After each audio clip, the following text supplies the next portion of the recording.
Let's roll.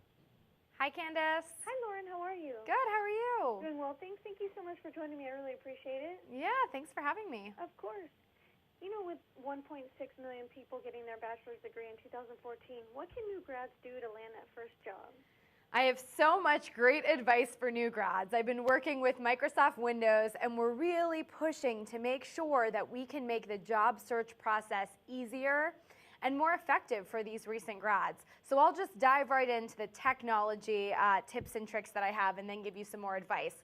So the first thing is make sure that all of your important information is accessible. For the job seeker, that's going to be your resume, your cover letter, your letters of recommendation, any companies that you're following.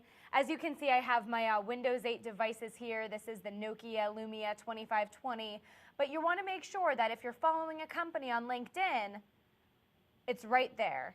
If you have your resume, your cover letter, everything is right here. You can use programs like OneDrive to make sure that everything is synced across all of your devices. It is your job to make sure that that resume is on your laptop, it's on your tablet. I have my Surface 2 here, and it's also on your phone. This is the Windows phone. But you want to make sure that all of your information is saved and synced across all of these devices so that you are prepared for whatever might happen in this job search process.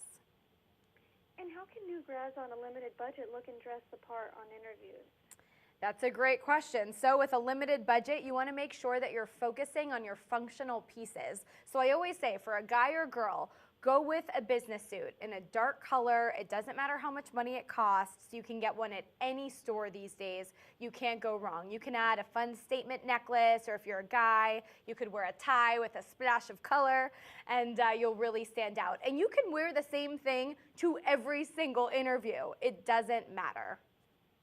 And you suggest graduates get comfortable being uncomfortable. Do you have any tips on how new grads can get outside their comfort zone? Yeah, absolutely. You have to push yourself to go outside of your comfort zone. If there's a networking event coming up and you're a little bit nervous to attend, that's the sign. You want to push yourself past that and make yourself attend that networking event. Introduce yourself to strangers. Tell people what you want to do and really spell it out for them. And Candace, the way to be the most prepared is to make sure that you're doing your research. I use OneNote all the time. It's pinned right here with the live tiles. But I use OneNote. It's an online storage notebook to put all of my research that I'm doing on all of my dream companies.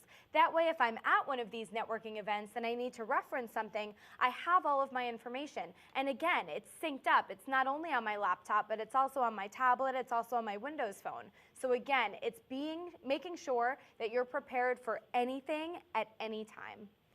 And how much time and effort does it typically take to land that first job?